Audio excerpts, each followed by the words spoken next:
young Eritrean asylum seekers have taken their own lives in UK and last year after being smuggled across Channel from Calais Jungle camp. 4 young Eritrean asylum seekers have taken their own lives in the UK in the past year after being smuggled across the Channel from Calais Jungle camp. Alexander Tekle, 18, Filmon Yemane, 18, a 19-year-old known as N, and an unnamed male whose name and age have not been publicly announced, have all taken their lives since last year. Tekle, Yemane and N had all known each other and were extremely stressed over the process of applying for refugee status, according to another Eritrean asylum seeker who knew the teens.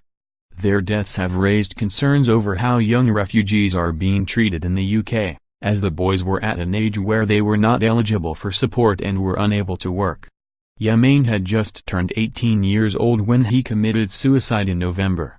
An inquest heard in April that he was in a state of crisis before his death, reported The Guardian. And although employees at his hostel notified NHS mental health staff of his condition, concerns were not escalated appropriately within the crisis team. Tekle took his life in early December, a year after he smuggled himself in the country on a refrigerated lorry. He had spent a brutal year in the Calais camp.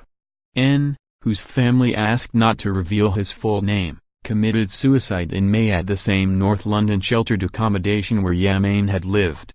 Hamid, an Eritrean asylum seeker who came to Britain 3 years ago and still has not received a refugee status, knew the 3 teens, Tekle, Yemane and N.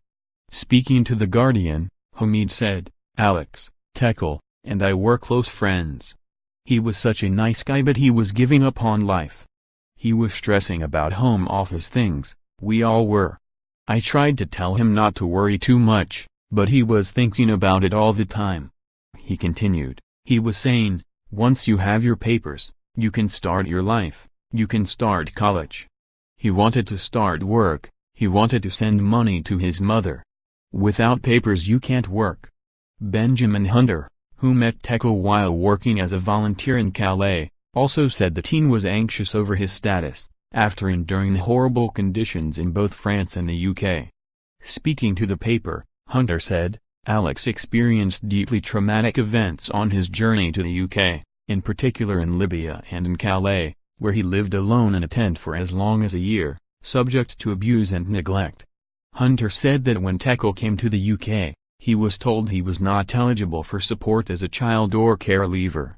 Tekle was then placed outside of care, in a hostel for adult asylum seekers where he was violently assaulted, Hunter said. He added, "Alex was stressed about the well-being of his family, about the uncertainty of his future and in particular was stressed by his asylum claim and the thought that he might be deported. The last thing he said to me, the day before he died, was, 'Why have I not received my papers, like my friends have?'" After Tekle died, Hunter set up a crowdfunding page to raise money to send the teen's body back to Eritrea, where his family wanted him buried. Writing on the page, Hunter said, "Alex was a kind, loving and very special young man who had just recently turned 18. He was a cherished friend, brother and son who was so loved by so many and will be forever missed." Tekle's father Tekle Tesfamical, who lives as a refugee in Sudan, has spoken out about the way his son was treated in the UK, calling for the government to do a better job to look after children.